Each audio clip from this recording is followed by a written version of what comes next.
નમસ્તે, હું છું જય કેશવાલા। હું કહીશ જાણવા જેવી વાત। જો માણસ જીવનમાં એકવાર રોગનો ભોગ બની જાય તો એમનું જીવન આખું બોજ બની જાય। આજે આપણે કરશું આરોગ્ય વિશે વાત। આ મારા કોન્સેપ્ટની પહેલી વાત છે, એટલા માટે થઈ અને હું આરોગ્ય વિશે વાત કરવા માંગુ છું।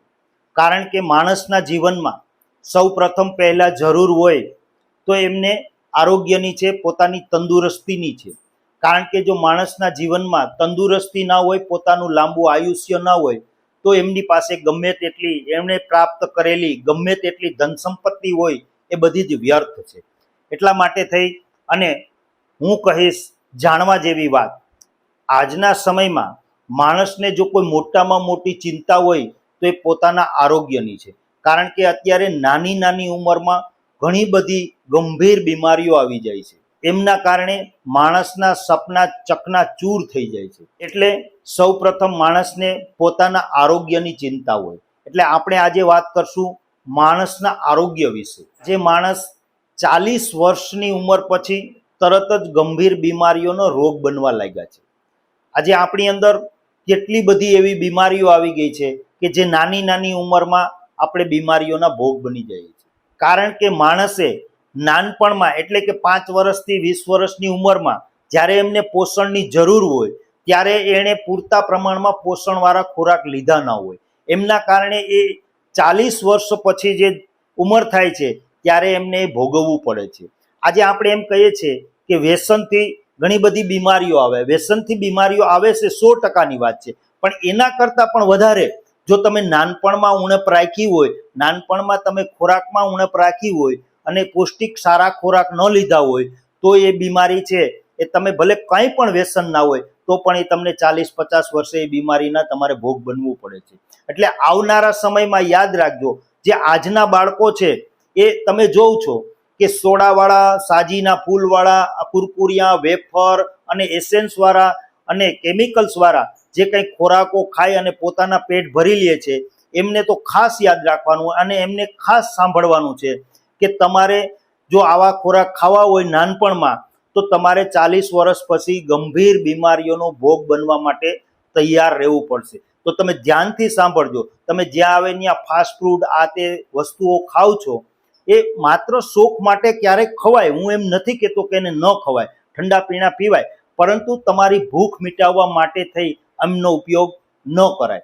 જો તમારી ભૂખ લાગી હોય, તમે ક્યાંય બજારમાં ગયા હોય, બહાર ગયા હોય, તો આજે તમે આપણી અંદર ઘેલછા તો જુઓ। હું તમને એક વાત કરું કે આજે આપણે જો લારીની અંદર બધું મળે છે, ફ્રૂટ પણ મળે છે, કેળા, સફરજન, જમરૂક, આ તે બધા ફ્રૂટ મળતા હોય છે, અને એક બાજુ પાણીપુરી ને દાબેલી ને આવું બધું જે કંઈ ખોરાકો હોય એ બધા મળતા હોય છે। તો આજે તમે ફ્રૂટ ખાઓ લારી ઉપર, માની લ્યો કે કોઈ ગામડામાંથી બહાર ગયા હોય ને એને ભૂખ લાગી હોય ને જો એ ફ્રૂટ ખાતો હોય તો એ ગામડાનો ગોબો ગણાય। અને જો એ આમ કરીને પાણીપુરી ખાતો હોય, ભલે અડધી હેઠી ઢોરાતી હોય, છોકરીઓ પાણીપુરી ખાતી હોય ને અડધી હેઠી આ બધું ભરાઈ રહેતું હોય તો એ મોડર્ન ગણાય। આજે આપણી ઘેલછા તો જુઓ આપણા સમાજની અંદર કે તમે સારો ખોરાક ખાતા હોય, પ્રોટીનવાળો સારો કે પૌષ્ટિકવાળો ખોરાક ખાતા હોય તો તમે ગોબા ગણાવ, અને આવું બધું ખાતા હોય કદડો તો તમે મોડર્ન ગણાવ। આવા બધા ખોરાકોને હિસાબે આપણે 40-50 વર્ષે આપણે બીમારીનો ભોગ બનવું પડશે। જો આપણે ભૂખ લાગી હોય તો હું એમ કહું કે જે કંઈ સિઝનના ફ્રૂટ હોય એ પુષ્કળ પ્રમાણમાં ખાવા જોઈએ। સિઝનના ફ્રૂટ પણ ના ખાવા જોઈએ। દહીં, દૂધ, ઘી, કઠોળ, શાકભાજી આવું બધું નાનપણની ઉંમરમાં પુષ્કળ પ્રમાણમાં ખાવું જોઈએ।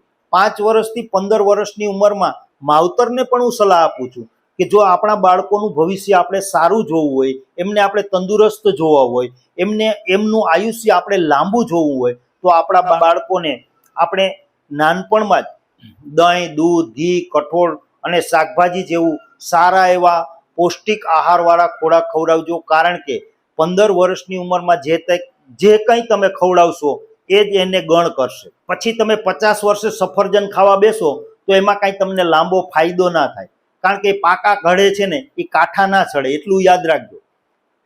જે કંઈ તમારે ખોરાક લેવા હોય, જે કંઈ તમારા તંદુરસ્તી માટે તમારા ખોરાક લેવા હોય એ વધારેમાં વધારે તમે 15 વર્ષની ઉંમરની આસપાસ તમે લેજો, 5 થી 15 વર્ષની ઉંમરની આસપાસ, તો એ તમને મોટી ઉંમરે ગણ કરશે. બાકી તમે પછી 60 વર્ષે સફરજન ખાવા અને કાજુ મેવા ખાવા બેસશો તો એનાથી તમને કોઈ ફાયદો થવાનો નથી, યાદ રાખજો. જો એના પર આપણે એક જીતું જાગતું ઉદાહરણ લઈએ, આપણી નજરની સામે એક વનસ્પતિનો છોડ લઈ લ્યો, પછી એ ફ્રૂટનો હોય કે શાકભાજીનો હોય, એ નાનો ઉગતો છોડ હોય ત્યારે એને તમામ પોષણ આપણે આપવા પડતા હોય છે.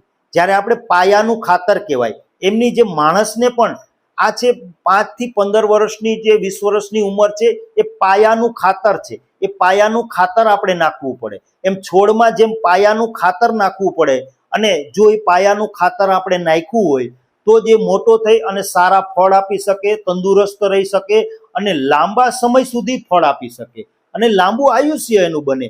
એવી જ રીતે માણસનું પણ એવું જ છે. જો નાનપણની ઉંમરમાં જો તમે સારા ખોરાક લેશો અને સારું પોષણ લેશો અને જો તમારી અંદર કુપોષણ નહીં રહેવા દો, સારી તંદુરસ્તી મળશે અને લાંબુ આયુષ્ય મળશે. એવી મારી શુભકામના હશે. મારો વિડીયો સારો લાગ્યો હોય તો શેર કરજો અને મારી ચેનલને સબસ્ક્રાઇબ કરજો. રોજ એક આવો નવી વાત સાથે હું આવીશ, હું કહીશ જાણવા જેવી વાત.